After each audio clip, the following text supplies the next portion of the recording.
Brushstrokes of Summer. The sun kissed the golden fields of Marlow Hollow, a remote countryside town, far from the noise of galleries and student critiques. Emma Hale, a third-year art student, had retreated there for her summer break, seeking inspiration and a break from city chaos. Money was tight, so she scoured the sleepy town for a part-time job. She found one at the Hill and Ridge estate, a sprawling mansion owned by the Weatherfords.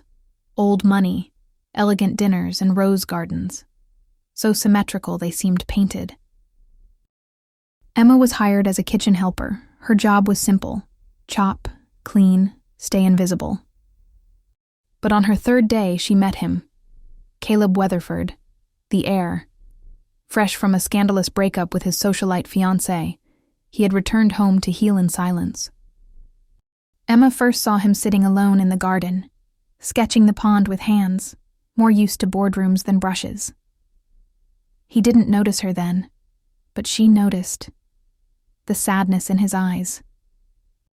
Their first real conversation happened when she accidentally dropped a bowl of strawberries near him. He looked up, startled, then smiled faintly.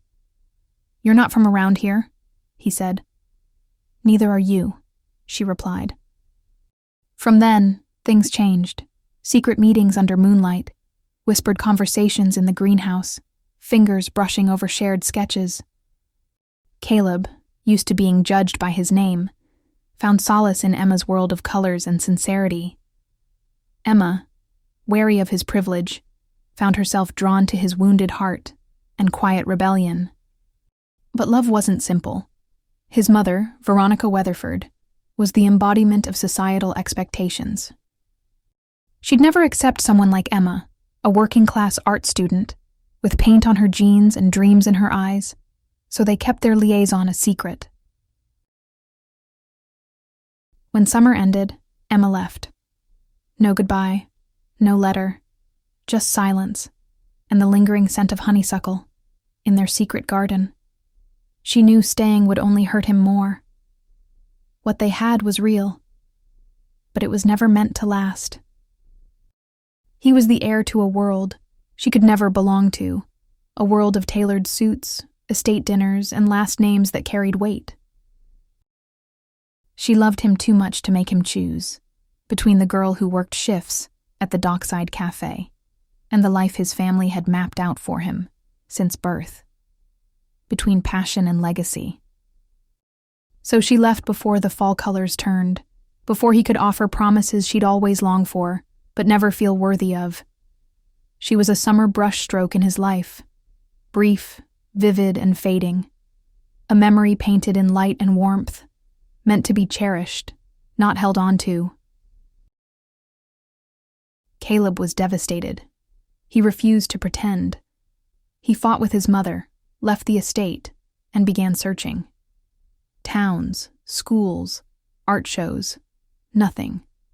It was as if she'd vanished into the very air that once smelled of honeysuckle and rose gardens. Years passed. In a small coastal town, the doorbell of Maisie's Bakes and Brews chimed softly. Emma, now working as a baker's assistant, wiped flour from her hands and looked up. There he was, disheveled, thinner, eyes wide in disbelief. "Emma?" he said, surprised. She froze, heart slamming in her chest. "Caleb. What? How?" "I never stopped looking." Tears welled in her eyes. She wanted to run, to shield him from the consequences of loving her. "You shouldn't have come." But Caleb took her hand, trembling. "I had to." She tried to resist, but when he told her how her silence broke him, how he left everything behind just to find her, she gave in. This time, she didn't run. They moved into a small apartment with cracked tiles and a leaky faucet, but it was theirs. They painted the walls in soft pastels, filled the rooms with dried flowers, and secondhand books. Life wasn't rich, but it was full. And soon, fuller. Emma was pregnant, One rainy afternoon, they were walking hand in hand through the park when they saw her, Veronica Weatherford. She was standing under a black umbrella, sharp eyes catching theirs like a hawk. Caleb's grip tightened around Emma's hand. Emma's heart pounded. Veronica approached, her expression unreadable. "I see you're—" "Well," she said coolly, eyes scanning Emma, stopping at the small swell of her belly. There was a long silence. Emma expected her to walk away, or worse, cut them down with cold words. But instead, Veronica's lips quivered slightly. She reached out a hand toward Emma's stomach, but stopped herself. "Boy or girl?"